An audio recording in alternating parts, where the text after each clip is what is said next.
Hi friends, I'm Telangana పిల్ల. ఈరోజు నేను మీకు ఒక మ్యాచ్ గురించి చెప్తాను. నా ఫ్రెండ్కి ఒక మ్యాచ్ వచ్చింది. బ్రాహ్మణ్స్ అబ్బాయి వచ్చేసి బ్రాహ్మణ్స్ అంటే ప్యూర్ బ్రాహ్మణ్స్, టెంపుల్లో పూజ చేస్తారు అండ్ జాబ్. బట్ నా ఫ్రెండ్ వచ్చేసి తను జాబే చేస్తుంది. బట్ తనని టెంపుల్లో చూసి ఈ అబ్బాయి వాళ్ళ మామయ్య అడిగాడు అన్నట్టు. ఒక 3 months నుండి నా ఫ్రెండ్ని రెగ్యులర్గా అడుగుతూనే ఉన్నాడు, చేసుకోవచ్చు కదా, బాగుంటుంది అని 3 months నుండి ఫోర్స్ చేస్తున్నట్టు. ఓకే, అబ్బాయిని చూస్తే బాగుంటుంది కదా అని వాళ్ళ పేరెంట్స్తో చెప్తే కూడా ఒకసారి చూడు అని అన్నప్పుడు అబ్బాయి ఏమన్నాడంటే, అబ్బాయితో మాట్లాడితే తెలుస్తుంది కదా అని మొబైల్స్ నెంబర్ షేర్ చేశారు. అప్పుడు అమ్మాయి ఫొటోస్ అమ్మాయి చూసుకున్నాక అబ్బాయి ఏమన్నా, అమ్మాయితో నేను మాట్లాడాలి అన్నాడు. అప్పుడు అమ్మాయి మాట్లాడింది అబ్బాయితో. బట్ తను ఏ కండిషన్స్ పెట్టాడు తెలుసా? ఫస్ట్ కండిషన్, నాన్ వెజ్ ఇంట్లో వండకూడదు, నీకు తినాలంటే బయట ఆర్డర్ పెడితే బయటనే తినేసి రావాలి. 2, పీరియడ్స్ టైంలో ఇంట్లో నుండి బయటికి వెళ్ళకూడదు, ఒక గది ఉంటుంది, ఆ గదిలో తప్ప నువ్వు బయట తిరగకూడదు. 3rd కండిషన్, టెంపుల్స్కి వెళ్ళాలి, పెట్టేశాడు. జాబ్ చేయాలి, 4th కండిషన్, తిని ఊరికే కూర్చోకూడదు ఇంట్లో అని పెట్టేశాడు. అఫ్కోర్స్ మా ఫ్రెండ్ అంది, ఎన్ని కండిషన్స్ బట్టి నేను చేసుకుంటే నాకు ఏమొస్తుంది, బట్ నీకు సైడు ఎవరూ లేరు.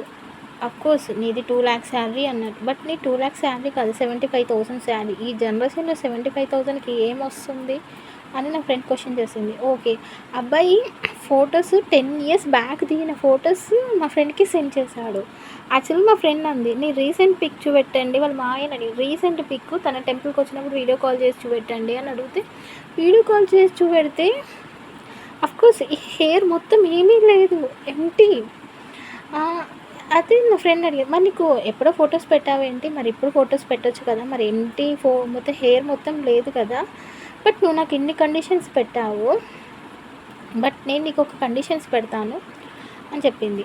ఏంటంటే, నాకు యాక్చువల్లీ నా హెయిర్ ఉండాలి, నువ్వు సర్జరీ చేయించుకుంటావు హెయిర్ చేయించుకుంటావో నాకు తెలియదు, హెయిర్ అయితే ఉండాలి అంది. నెక్స్ట్, నాకు ఇక్కడ నేను ఉండే ప్లేస్లో నాకు మ్యారేజ్ చేసేసుకొని ఉండడం ఇష్టం లేదు, లాంగ్లోనే వెళ్ళాలి, లాంగ్లో అయితేనే మ్యారేజ్ చేసుకుంటా అని చెప్పింది. 3rd క్వశ్చన్, నాన్ వెజ్ అంటావా?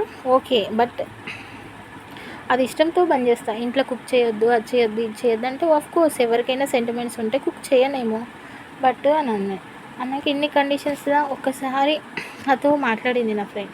మాట్లాడాక నేను చెప్పాను, బాయ్, అఫ్కోర్స్ తెలంగాణలో అమ్మాయిలే దొరకట్లేదు, ఎవరితో చెప్పింది అని డిసిషన్ నువ్వు ఎలా తీసుకుంటావు? తనకి అంత కండిషన్స్ ఉన్నప్పుడు అఫ్కోర్స్ తన బ్రాహ్మణ్స్ అమ్మాయినే చేసుకోవచ్చు కదా, బట్ నేనెందుకు? నువ్వేం తనని లవ్ చేయట్లేదు, జస్ట్ మ్యాచ్ మాత్రమే వచ్చింది, తను నేను లవ్ చేయట్లేదు, నువ్వు తను లవ్ చేయి, తన కోసం నీ హ్యాబిట్స్ అన్నీ ఎందుకు చేంజ్ చేసుకోవడం? మనకి దాంట్లో ముక్కలేదు బుక్క దిగదు, సండే వస్తే నాన్ వెజెస్ తింటాము, అలాంటప్పుడు ఎందుకు డిసిషన్ తీసుకోవడము అని అంది.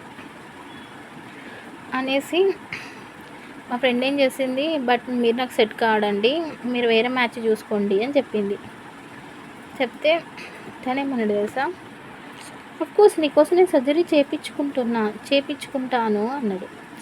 అయినా సెట్ కాదండి, బట్ నాకు సెట్ కాదండి అన్నది.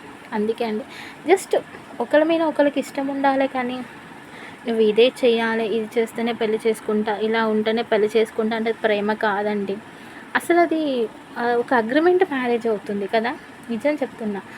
తను పెళ్లి చేసుకోపోయే అబ్బాయి అయినా అమ్మాయి అయినా తన ఆకలితో ఉంటే భర్తకి తెలిసిపోవాలి, భర్త ఆకలితో ఉంటే భార్యకి తెలిసిపోవాలి, తనకి ఏమి ఇష్టం లేదు అన్నీ తెలుసుకోవాలి. డబ్బేముందండి, ఇప్పుడు తను 2 lakhs శాలరీ అని చెప్పారు, 75,000 శాలరీ, డబ్బేముంది, లక్షల్లో ప్రేమ ఉంటుందంటే ఈ జనరేషన్లో ప్రేమ అంటే ఉండనే ఉండదు.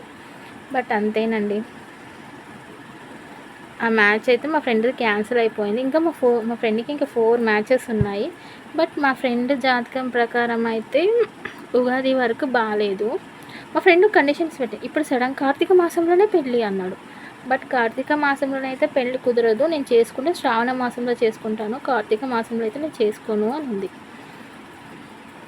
బట్ ఇంకా తన నెంబరు ఆ అంకుల్‌కి పూజారి మ్యాచెస్ చూసిన పూజారి అతను కూడా చెప్పింది. మళ్ళీ వన్ కండిషన్, మా ఫ్రెండ్ కంటే తను 10 ఇయర్స్ పెద్ద. చెప్పింది. అన్ని ఇయర్స్ పెద్ద ఉంటే ఎట్లా అడ్జస్ట్ అవుతారు అంకుల్ చెప్పండి మీరు. ఓకే 1, 2 ఇయర్సా, 5 ఇయర్స్ అంటే ఓకే. బట్ అన్ని ఇయర్స్ అయినా తనకి పొగరుంది అంకుల్, తను నాకు సెట్ కాడు అని చెప్పేసింది. ఆ అంకుల్ అన్నాడు, ఇంకా నీకు మా బ్రాహ్మణ్స్ దాంట్లో మ్యాచెస్ చూస్తా అంటే, అంకుల్ నా క్యాస్ట్ వేరు, బ్రాహ్మణ్స్ వేరు, నేను బ్రాహ్మణ్స్ దాంట్లో చేసుకోను. బట్ వేరే క్యాస్ట్‌లో చూడండి చేసుకుంటా గానీ బ్రాహ్మణ్స్ అబ్బాయి నాకొద్దు అని నేనన్నాను. చూస్తే ఆ అంకుల్ అన్నాడు, బట్ ఎర్రగా, తెల్లగా మంచిగున్నావురా, బ్రాహ్మణ్ అమ్మాయిలాగున్నావు. నీకు వాళ్ళనే చేస్తా అంటే మా ఇంట్లో ఒప్పుకోరు అంకుల్ అని చెప్పేసా. ఇదే చిన్న match story. Okay friends, bye. ఉంటాను.